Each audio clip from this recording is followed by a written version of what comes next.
Baiklah, Assalamualaikum warahmatullahi wabarakatuh.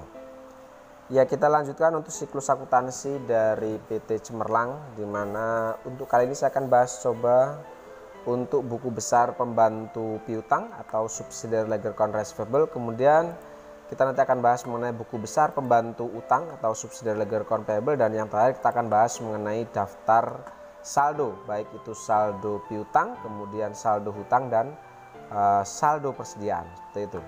Oke, sekarang kita akan coba mulai bahas satu, mulai dari buku besar pembantu piutang. Ya, jadi buku besar pembantu piutang ini pada prinsipnya cara mengisinya sama pada saat kita membuat buku besar umum ini ya. Jadi buku besar pembantu piutang maupun buku besar pembantu utang itu cara membuatnya sama ya, seperti pada saat kita membuat buku besar umum ya. Seperti itu kira-kira. Jadi untuk format buku besar pembantu piutang seperti ini ya, masih sama, ada tanggal, kemudian description, ada debit kredit, ini kolom untuk posting dari adanya perubahan nilai saldo piutang, kemudian balance itu untuk menuliskan nilai saldonya. Ya, selain itu bahwa buku besar pembantu ini baik itu piutang, hutang, ini digunakan untuk mengetahui adanya perubahan nilai saldo, baik itu nilai saldo piutang maupun hutang. Nah, untuk yang pertama, untuk buku besar pembantu piutang ini kita akan coba telusuri yang mempengaruhi bertambah atau berkurangnya piutang dagang, seperti itu. Oke, baik, langsung saja di sini untuk mengisi buku besar pembantu piutang yang pertama, kita akan masukkan dulu daftar saldo awal piutang. Ya, di sini kita ada 1 2 3 4, ada 4 data customer ya, itu dari Daya Elektronik, Indo Elektronik, Prima Elektronik, dan Mega Elektronik. Yang pertama kita akan coba masukkan masing-masing saldo awal dari piutang dari customer ini. Kita lihat di soal di awal, di situ ada daftar saldo piutang. Di sini ada Daya Elektronik, nilai jumlah saldo piutangnya adalah 159.500.000. Nah, nilai saldo awal ini akan kita masukkan ke dalam buku besar ini. Oke, caranya yang pertama kita masukkan tanggal 1, kemudian keterangannya saldo ya, karena saldo awal kita buatkan tanggal 1, kemudian untuk menginput saldo awal kita langsung masukkan kolom saldo. Ya, saldo awal piutang ini normalnya ada di sisi debit, sehingga nilai saldo ini kita masukkan di kolom balance ini di sisi debit. Ya, 159.500.000. Kemudian untuk Indo Elektronik di sini nilainya adalah 316.800.000. Kita masukkan di sini. Oke, namanya saldo ya, kemudian masih di sisi debit. Ya, kemudian untuk yang Prima Elektronik ini kita masukkan keterangannya saldo, keterangan di debitnya di sini nilainya adalah 178.200.000. Kita masukkan di sini 178.200.000. Dan yang terakhir ada Mega Elektronik di sini untuk nilai saldo awalnya. Jika kita lihat di daftar saldo piutang nilainya adalah 140.800.000. Kita masukkan di sisi debit 140.800.000. Oke. Tahapan pertama setelah kita memasukkan daftar saldo awalnya ke dalam buku besar ini, yang pertama, yang selanjutnya kita akan coba telusuri yang mempengaruhi berkurang atau bertambahnya piutang ini. Jadi untuk menelusuri berkurang atau bertambahnya piutang ini akan kita lihat di jurnal sales journal. Jadi sales journal itu adanya penjualan kredit otomatis akan memunculkan atau akan muncul namanya piutang dagang, sehingga sales journal ini bisa kita gunakan sebagai acuan untuk mengetahui perubahan adanya piutang dagang ini. Kemudian selain sales journal, yang kedua kita akan coba telusuri di cash receipt journal. Ya, adanya penerimaan kas dari pelunasan piutang ini akan mempengaruhi berkurangnya nilai piutang, sehingga selain sales journal dan cash receipt journal, maka di sini satu lagi kita akan coba telusuri di jurnal umum adanya perubahan-perubahan berkurangnya atau bertambahnya nilai piutang dagang, di mana untuk jurnal umum biasanya digunakan untuk mencatat adanya retur penjualan. Di sini ada satu retur dari retur Indo Elektronik ya.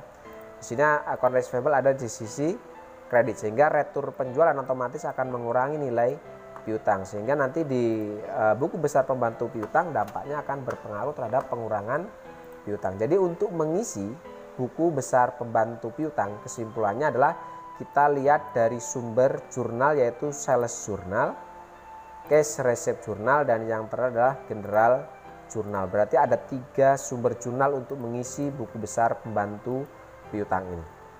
Oke, yang pertama kita akan coba telusuri. Kita akan coba isi dulu untuk buku besar pembantu piutang atas nama Daya Elektronik. Jadi kita akan telusuri dari sales jurnal, cash receipt jurnal, dan general jurnal yang berhubungan dengan transaksi dari PT Daya Elektronik atau CV Daya Elektronik ini.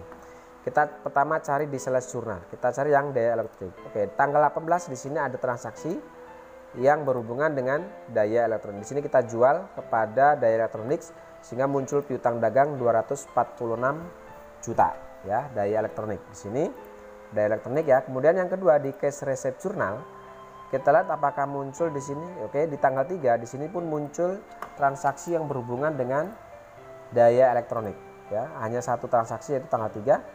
Dan kita lihat di general jurnal apakah ada transaksi retur yang berhubungan dengan Daya Elektronik, ternyata tidak ada.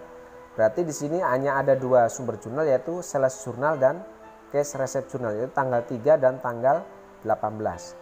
Jika kita lihat di sini untuk memasukkan ke dalam buku besar pembantu piutang, kita urutkan dari tanggal terkecil. Berarti kita akan coba masukkan yang ada di cash receipt jurnal ini ke dalam buku besar pembantu. Oke, kita masukkan tanggal 3, sumber jurnalnya di sini adalah cash receipt jurnal. Kemudian di cash receipt jurnal di sini atas nama Daya Elektronik itu muncul piutang ada di sisi kredit yaitu 159.500. Berarti kita masukkan di sini di sisi kredit 159.500. Oke, begitu cara menginputnya. Jadi yang pertama kita masukkan tanggal dan keterangannya.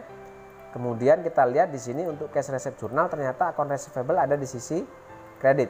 Ya, di sini Daya Elektronik muncul piutang dagang 159.500 di sisi kredit. Berarti ini adalah pembayaran atas piutang dagang. Berarti di sisi kredit akun receivable berarti akan mengurangi nilai piutang dagang. Sehingga di sini di buku besar pembantu piutang dampaknya adanya piutang dagang dari cash receipt jurnal itu akan mempengaruhi berkurangnya nilai piutang. Oke, lalu setelah kita posting dari jurnal, maka otomatis kita akan masuk kolom saldo. Sebelumnya ada saldo debit, ada saldo piutang 159.500.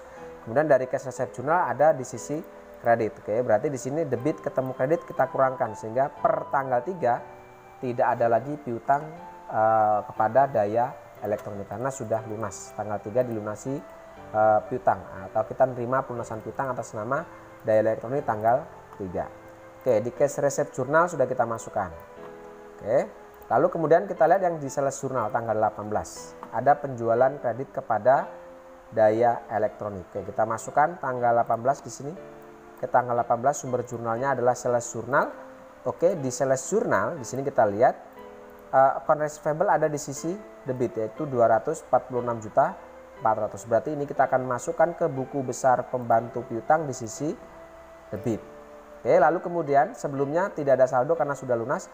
Lalu di sini per tanggal 18 menjual lagi sehingga muncul piutang di sini 246.400 sehingga saldo piutang per tanggal 18 itu menjadi 246.400 atas nama Daya Elektronik. Dan ini akan menjadi saldo akhir piutang dari Daya Elektronik karena tidak ada transaksi lagi.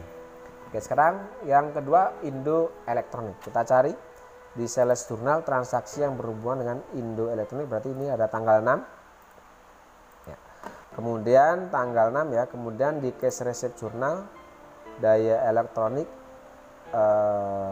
cash receipt jurnal Indo Elektronik tadi ya. Indo Elektronik. Indo Elektronik berarti di sini ada tanggal 12. Oke, ternyata tidak ada lagi. Oh, tanggal 14 ini ada lagi transaksi Indo Elektronik. Kemudian kita lihat di general jurnal apakah ada. Oh, ada di sini tanggal 7. Ya, ini adalah transaksi returnya nih. Ya. Sehingga di sini untuk buku besar pembantu piutang di sini yang mempengaruhi Indo Elektronik itu ada di sales jurnal tanggal 6 ya. Kemudian ini diganti hitam biar tidak mengganggu. Kemudian di cash receipt jurnal ada tanggal ini dihitamkan, ada tanggal 12 dan tanggal 14, dan yang di general jurnal ada tanggal 7. Jika kita urutkan di sini maka kita harus input dulu yang tanggal 6 yang ada di sales jurnal. Oke, kita masukkan tanggal 6. Oke, tanggal 6 di sini sales jurnal ya. Oke, di sales jurnal tadi untuk account receivable ada di sisi debit. Berarti kita masukkan di sini di sisi debit. Oke.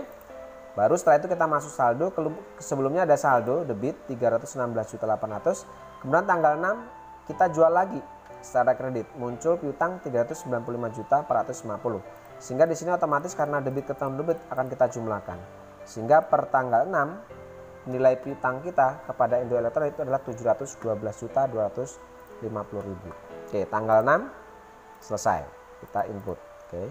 Kemudian kita lihat tanggal selanjutnya, yaitu tanggal 7 di General Journal ada retur penjualan. Oke, kita masukkan di sini tanggal 7, itu sumbernya General Journal ya. Kemudian di sini di General Journal kita lihat bahwa core receivable muncul di sisi kredit, berarti kita masukkan di buku besar pembantu piutang, masukkan di sisi kredit. Oke, karena retur otomatis akan mengurangi nilai piutang. Sebelumnya ada saldo piutang 712.250.000. Kemudian ada retur dari General Journal itu 72.600.000. Sehingga karena debit ketemu kredit maka ini kita kurangi. Sehingga nilai piutang berkurang dengan adanya retur ini, yaitu 639.650.000 ya. Per tanggal 7 piutangnya berubah menjadi 639.650.000 karena dikurangi retur ini. Oke, di General Journal tanggal 7 sudah kita input. Sekarang kita masuk ke cash receipt journal tadi. Tanggal 12 dan tanggal 14. Oke, kita masukkan yang tanggal 12 dulu di sini. Oke, di sini tanggal 12 sumbernya adalah cash receipt journal. Oke, di cash receipt journal di sini kalau kita lihat core receivable ada di sisi kredit, yaitu di sini tanggal 12 muncul piutang 322 sekian. Kita masukkan di sini. Ya, di sisi kredit 322.850.000. Oke, kemudian kita hitung di kolom saldo, sebelumnya ada saldo piutang 639.650.000, kemudian di sini ada dari pelunasan piutang yang dicatat di jurnal penerimaan kas yaitu 322.850.000. Oke, karena debit ketemu kredit kita kurangkan di sini. Sehingga per tanggal 12 piutang menjadi 316.800.000. Oke, sekarang kita masukkan yang terakhir, yang tanggal 14 ini. Oke, tanggal 14 di sini muncul 316.800.000 sisi kredit, kita masukkan. Oke, tanggal 14 ya muncul di sisi kredit 316 juta. Oke, sebelumnya ada saldo piutang 316.800.000, tanggal 14 ada pelunasan piutang 316.800.000 sehingga per tanggal 14 piutang terhadap Indo Elektronik lunas, tidak ada lagi. Sehingga saldonya untuk Indo Elektronik berarti saldo piutang 0. Oke, lalu kemudian yang Prima Elektronik. Kita telusuri di sales jurnal. Untuk Prima Elektronik di sini muncul tanggal 27. Oke, kita tanda tanggal merah. Kemudian di cash receipt jurnal di sini untuk Prima muncul transaksi tanggal 25. Oke. Ini kita hitamkan biar tidak mengganggu. Oke, kemudian di General Journal di sini tidak ada. Oke, sehingga di sini hanya dua jurnal yaitu sales dan cash receipt journal. Perhatikan di sini jika kita lihat tanggalnya, ini kita masukkan tanggal 25 dulu berarti. Kita masukkan tanggal 25 di sini ya. Tanggal 25 ya. Untuk Prima cash receipt journal tadi untuk account receivable di sini ada di sisi kredit ya. Ya, ada di sisi kredit 178 juta sekian. Oke, kita masukkan di sini 178.200.000. Oke, lalu kita hitung saldonya. Sebelumnya ada saldo piutang 178 juta, tanggal 25 ada pelunasan piutang dengan jumlah yang sama sehingga per tanggal 25 piutang selesai lunas. Oke, lalu baru kita input yang di sales jurnal ini. Tanggal 27 ya, sumber jurnalnya adalah sales jurnal. Oke, di sales jurnal kalau kita lihat di sini core receivable ada di sisi kredit 613 juta di sini. Kita masukkan di sisi debit ya, 613 juta. Sehingga otomatis transaksi tanggal 27 ini akan menjadi saldo piutang per tanggal 27 menjadi 613.250. Dan dengan tidak adanya transaksi lagi maka otomatis 613.250 ini pun akan menjadi saldo akhir piutang dari Prima Elektronik. Oke, yang terakhir Mega Elektronik di sini. Kita lihat di sales jurnal ternyata tidak ada transaksi yang berhubungan dengan Mega. Kemudian di cash receipt jurnal di sini pun tidak ada. Oh, di sini ada Mega, tetapi di sini penerimaan atas piutang yang dihapuskan. Berarti tidak akan mempengaruhi karena di sini dicatat menggunakan akun allowance for debt full debt. Berarti tanggal 20 tidak masuk ke buku besar pembantu piutang atas nama PT Mega. Oke, lalu general jurnal apakah ada retur dari PT Mega? Ternyata tidak ada. Oke, berarti untuk buku besar pembantu piutang atas nama Mega Elektronik ini tidak terpengaruh atau tidak ada transaksi yang mempengaruhi adanya saldo piutang ini, sehingga otomatis saldo awal ini akan menjadi saldo per 31 Desember untuk piutang dari Mega Elektronik. Oke, lalu selesai ya untuk buku besar pembantu piutang. Sekarang kita akan masuk ke buku besar pembantu utang atau subsidiary ledger account payable.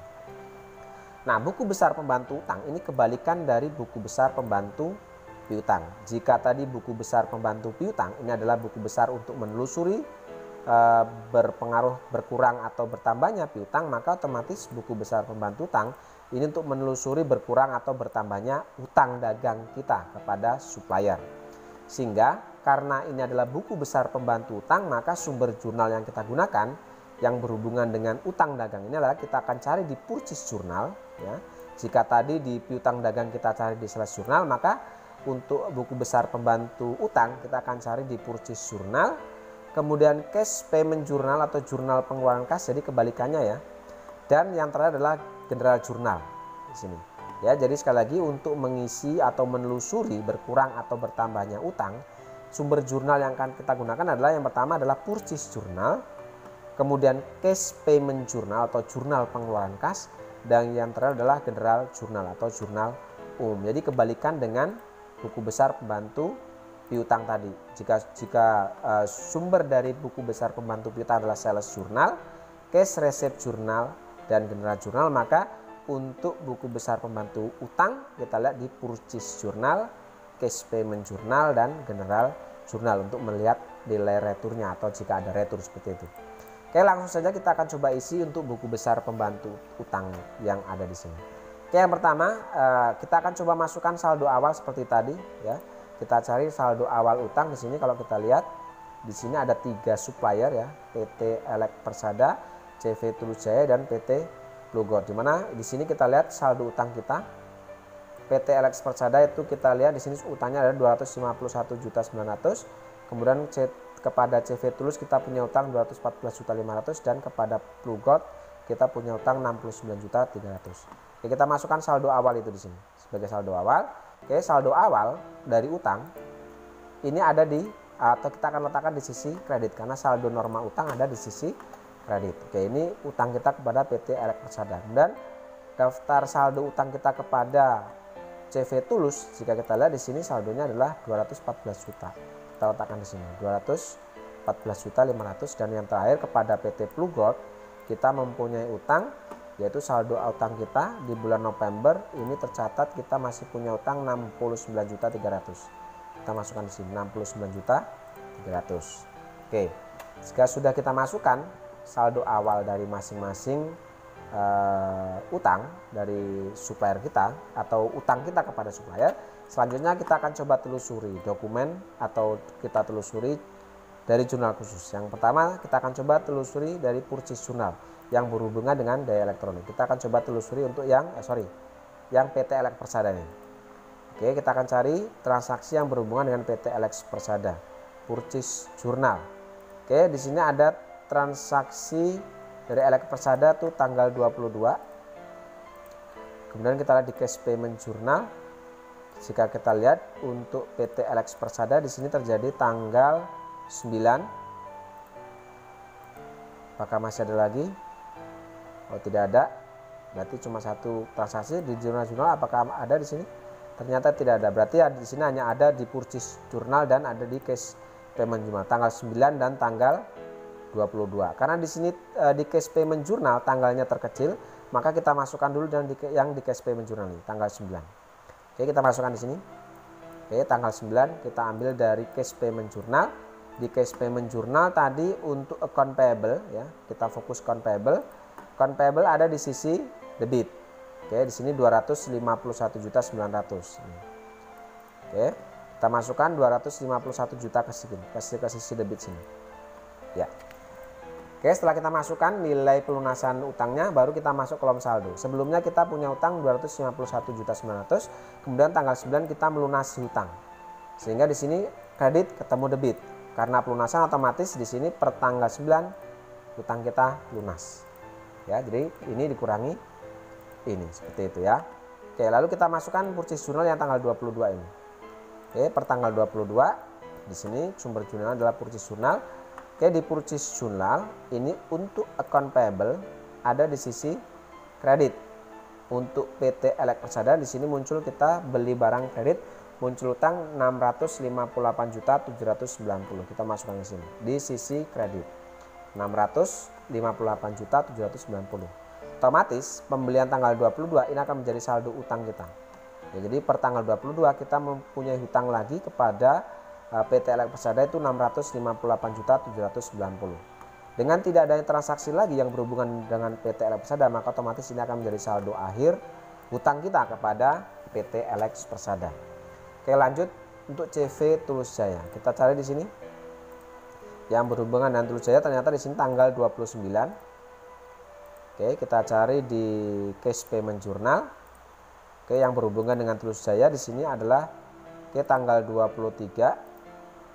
Kemudian selain tanggal 23 di sini ada tanggal cuma satu ya. Ya, cuma satu transaksi Tulus Jaya. Kemudian di General Journal kita lihat apakah ada. Oh, tidak ada. Berarti di sini masih sama seperti tadi ya. Hanya ada di Purchase Journal dan Cash Payment Journal untuk mengisi buku besar pembantu utang kita kepada PT Tulus Jaya. Oke, kita masukkan sini. Yang pertama, kalau kita lihat tanggal terkecil itu ada di Cash Payment Journal. Berarti yang ini dulu. Tanggal 23 kita masukkan dulu. Di sini muncul piutang ya. Kita melunasi utang kepada Tulus Jaya itu 214.500. Oke, kita masukkan di sini. Ya, tanggalnya adalah tanggal kok tanggal 6, sorry. Bukan Plugot ya. Kita isi yang ini dulu. Oke, kita isi untuk yang Tulus Jaya tanggal 23 Cash Payment Journal. Di Cash Payment Journal tadi untuk account payable ada di sisi debit ya, 214.500. Kita masukkan ke sini. Ya, kemudian baru kita masuk kolom saldo. Sebelumnya kita punya saldo utang 214.500. Kemudian tanggal 23 ada pelunasan utang ya dari pelunasan utang kepada Tulus Jaya, sehingga di sini kredit ketemu debit, kita kurangkan di sini. Sehingga per tanggal 23 di sini untuk saldo utang sudah kosong atau lunas. Jadi utang kita kepada Tulus Jaya per tanggal 23 lunas. Oke, lalu baru kita masukkan yang tanggal 29 di sini. Tanggal 29 di sini kita beli barang kepada Tulus Jaya, muncul hutang 535 juta di sisi kredit. Kita masukkan. Ya, di sini ya. Kita masukkan purchase journal ya. Yang tadi di purchase muncul hutang 535 juta atau account payable ada di sisi kredit, kita masukkan. Lalu kita masuk kolom saldo, sebelumnya sudah tidak ada utang. Kemudian tanggal 29 kita beli lagi ya. Muncul hutang lagi di sini, maka otomatis ini akan menjadi saldo utang kita. Ya, dengan tidak adanya transaksi otomatis ini akan menjadi saldo akhir hutang kita. Seperti itu. Ya, ini akan menjadi saldo akhir hutang kita kepada CV Tulus Jaya. Oke, sekarang kita yang terakhir PT Plugot. Di sini kita cek PT Plugot. Oke, di sini tanggal 10 ada transaksi kepada PT Plugot, ada pembelian kita, kemudian Cash Payment Journal. Kita lihat di sini PT Plugot apakah ada. Di sini di Cash Payment Journal muncul transaksi pelunasan kepada PT Plugot tanggal 6. Kemudian ada lagi tanggal 18 ya. Oke, tidak ada lagi, berarti ada dua transaksi pelunasan hutang kepada PT Plugot. Kemudian kita lihat di jurnal umum, ternyata di sini pun ada retur ya kepada PT Plugot tanggal 11 ini. Oke, sekarang kita akan coba telusuri dari General Journal, Cash Payment dan Purchase Journal. Jika kita lihat ini adalah tanggal 10 ada tanggal terkecil, kita masukkan dulu tanggal 10 nya. Oke, kita masukkan tanggal 10 ada transaksi pembelian kepada PT Plugot, sehingga di sini jika kita lihat di Purchase Journal account payable muncul di sisi kredit 482 juta. Kita masukkan di sini di sisi kredit 482 juta. Di sisi kredit ya 482 juta. Kok cash payment ya? Oke, di sini tanggal salah. Tanggal 6. Ya, tanggal 6. Oh, di sini muncul account payable 69.300 di sisi debit ya, di sisi debit. Oke, berarti di sini. Ya, kemudian kita masuk kolom saldo. Berarti per tanggal 6 ini ada pelunasan, berarti selesai. Tidak ada utang lagi. Tanggal 6 dilunasi. Oke, setelah itu baru tadi cash payment ya. Kita masukkan dulu yang tanggal 6 dulu. Berarti baru kita masukkan tanggal 10 ini. Ya, baru kita masukkan tanggal 10. Oke, kita masukkan yang tanggal 10 PT Plugo kita beli. Kemudian di sini tanggal 10 tadi untuk account payable ada di sisi kredit 482 juta. Kita masukkan di sini di sisi kredit 482. Ya, sehingga per tanggal 10 ini muncul hutang lagi. Ya, karena sebelumnya sudah tidak ada hutang, kemudian di sini tanggal 10 kita beli lagi, otomatis ini menjadi saldo hutang lagi. Oke, kita pindahkan ke sini menjadi saldo. Oke, lalu kemudian setelah itu cash payment tanggal 18. Oke, kita masukkan yang di General Journal ya, yang retur pembelian ini tanggal 11. Oke, kita masukkan tanggal 11, kita ambil dari General Journal. Oke, di General Journal kita lihat di sini account payable ada di sisi debit. Oke, ada di sisi debit, kita masukkan di sisi debit. Oke, adanya retur pembelian otomatis akan mengurangi nilai hutang. Karena di sini kita lihat ini kredit ketemu debit, berarti kita kurangi di sini, maka ketemunya di sini hasil 411.400.000. Jadi per tanggal 11 hutang kita berubah menjadi 411.400.000 rupiah. Baru kita masukkan yang terakhir yang ada di cash payment journal tanggal 18 ini. Itu pelunasan kepada PT Plugo tanggal 18. Oke, kita masukkan tanggal 18. Di sini kita lihat tanggal 18 jumlahnya untuk pelunasannya adalah di sisi debit account payable 411.400.000. Kita masukkan di sisi debit di sini. Ya, lalu setelah kita masukkan baru kita masuk kolom saldo, kita hitung. Sebelumnya ada saldo utang kita 411 juta, tanggal 18 dibayar. Sehingga per tanggal 18 hutang kita kepada PT Plugo lunas. Sehingga dengan lunas ini otomatis kita sudah tidak ada hutang lagi kepada PT Plugo. Saldo hutang 0. Oke, buku besar pembantu piutang dan buku besar pembantu hutang selesai. Yang terakhir adalah kita akan coba buat untuk daftar saldo, baik itu saldo piutang, saldo hutang, dan saldo persediaan. Ya, ini cukup mudah, kita cukup mengambil saldo-saldo yang muncul di sini. Oke, di daya elektronik di buku besar pembantu piutang muncul saldo 246.400.000. Kita masukkan di sini 246 juta. Kemudian Indo Elektronik, kita lihat di sini Indo Elektronik menghasilkan saldo piutang 0. Berarti di sini 0. Oke, tidak ada saldo muncul karena lunas piutangnya. Kemudian untuk yang Prima Elektronik menghasilkan saldo 613 juta sekian. Kita masukkan 613 juta 250. Dan yang terakhir Mega Elektronik, di sini untuk piutangnya adalah masih utuh 140 juta sekian, 140 juta 800. Sehingga kita jumlahkan, ketemulah nilai total saldo piutang itu 1.450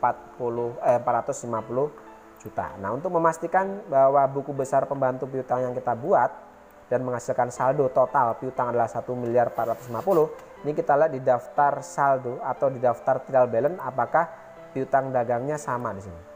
Oke, jika kita lihat di sini jumlah piutang adalah 1.450.000. Ini sudah sama dengan yang ada di daftar saldo 1.450.000. Berarti buku besar yang kita buat ini sudah benar. Oke, kemudian yang selanjutnya untuk daftar saldo utang kita tinggal memindahkan saja. Nah, kita ambil untuk saldo utang nih, yang ini dan ini kita ambil, kita masukkan ke sini. Nah, kita masukkan ke sini. Ya. Oke, untuk PT Elek Persada di sini 658 juta, di sini kita lihat ya 658.790 kita masukkan di sini. Dan untuk yang CV terus menghasilkan 535.260 juta. Ini adalah jumlah hutang kita kepada customer. Sehingga totalnya di sini kita punya hutang kepada customer itu 1.194.050.000. Ini pun kita cek di trial balance apakah daftar untuk saldo utangnya sama di sini. Ya, 1.194.050.000. Sini sudah sama nilainya. Oke, berarti buku besar pembantu utang itu pun sudah benar kita kerjakan. Dan yang terakhir adalah kita akan coba buat untuk persediaan barang dagangan kita. Oke, untuk TV P26 ini kita ambil dari kartu persediaan. TV P26, berarti yang ini kita ambil itu 345 juta. Nilai total nilai persediaannya 345 juta. Dan yang untuk AV atau AC 55P ini 443 juta. Kita masukkan di sini. Sehingga kita jumlah total di sini dapat nilai persediaan 788 juta rupiah. Oke, saya rasa cukup ya untuk pembahasan hari mengenai buku besar pembantu piutang, buku besar pembantu utang, dan daftar saldo dari masing-masing buku besar itu. Oke, saya rasa cukup. Terima kasih. Assalamualaikum warahmatullahi wabarakatuh.